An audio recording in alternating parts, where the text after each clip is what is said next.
எனக்கு ஒரு டவுட். இயேசு சிலுவை சுமந்தது 2000 வருஷத்துக்கு முன்னாடி. அந்த சோகமான சம்பவத்தை நம்ம ஏன் திரும்ப திரும்ப நினைச்சு பாக்குறோம்? அதை நினைக்கும் போதெல்லாம் ரொம்ப பாவமா இருக்கு. பாவம் மட்டும் இல்ல, பயங்கரமாவும் இருக்கு. ஆமா தாத்தா, எனக்கும் ரொம்ப மனசு வலிக்கும். இயேசு அடிச்சது, முள்முடிய வச்சது, அவரை ஆணியால போட்டு அடிச்சது. இயேசு ரொம்ப பாவம். ஆனா இதுதான் நம்ம சிலுவை பாதம் சொல்லி கோயில்ல செய்யறாங்க. அப்ப இந்த சிலுவை பாதை உலகம் முழுக்கும் எப்ப பரவணுச்சு? எருசலேம்ல தானே இது நடக்கணும், ஏன் நம்ம நாட்டுல நடக்குது? ஆமா தாத்தா, நம்ம ஊர்லயே நடக்குது. தாத்தா, எனக்கு இன்னொரு டவுட்.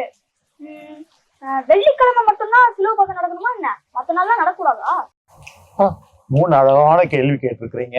நான் ஒவ்வொன்றா பதில் சொல்லட்டுமா? முதல்ல ஏன் சிலுவை பாதை செய்யணும்? இப்ப இயேசு இறந்தது பாடுபட்டதெல்லாம் 2000 வருஷத்துக்கு முன்னாடிதான்.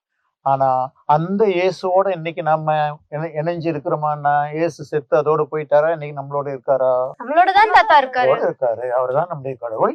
அதனால அந்த இயேசுனுடைய வாழ்க்கை என்ன நடந்ததோ அதையெல்லாம் நம்ம திரும்ப திரும்ப நினைச்சு பார்க்கிறோம். உதாரணமா, நமக்கு ரொம்ப பிடிச்சவங்க யாராவது வீட்டுல இருந்தாங்கன்னா, அவங்களுக்கு ஒரு ஆக்சிடென்ட் நடந்துச்சு, ஒரு கஷ்டம், அதை அப்படியே மறந்துடுமா? நம்ம நினைச்சு பாக்குறோம். அந்த இடத்துக்கு போகும்போதெல்லாம் ஞாபகம் வருது இல்லையா?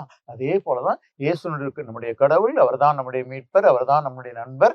அதனால அவருடைய வாழ்க்கையில் நடந்த அந்த பாடுகள் நிகழ்ச்சிகள் நம்ம திரும்பி திரும்பி பார்க்கும்போது நமக்கும் அவருக்கும் அந்த உறவு அதிகமாகுது. அதனால்தான் இப்ப எப்படி நம்ம நோயாகப்பட்டிருக்குங்க, நாம் போய் விசிட் பண்ணும்போது, அவங்கள போய் சந்திக்கும் போது அவங்களுக்கும் நமக்கும் ஃப்ரெண்ட்ஷிப் அதிகமாகுது இல்ல? அதே போல கடவுளுக்கும் நமக்கும் இருக்கிற நட்புறவு வளர்றதுக்கு அவருடைய பாடுகளை நினைச்சு பார்க்கறது நல்லது. அதுக்காக தான் சிலுவை பாதை செய்யறோம்.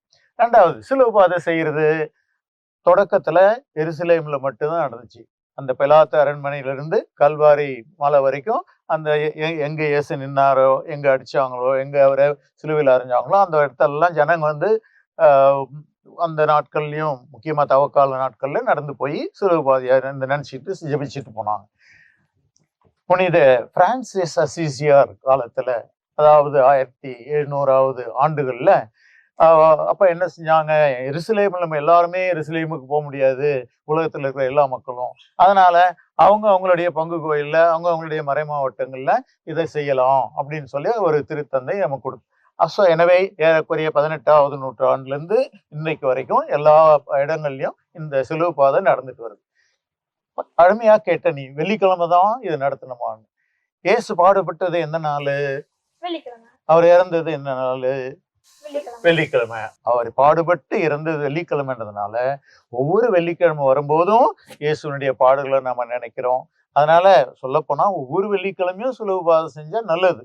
ஆனா தவஸ்கால வெள்ளிக்கிழமையாவது நீங்க கட்டாயமா செய்யுங்க அப்படின்னு சொல்லி திருச்சபைக்கு நமக்கு சொல்றதுனால நம்ம எல்லாத்தையும் செஞ்சுட்டு இருக்கோம். வெள்ளிக்கிழமை இயேசுவின் பாடுகளை நினைக்கிற நாள், அதனால சிலுவை பாதை செய்யற நாள்.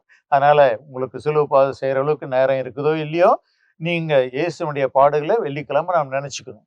இந்த தவக்காலத்துல நீங்க கட்டாயமா சிலுவை பாதைக்கு போகணும். போவீங்களா? போவோம் தாத்தா. Very good.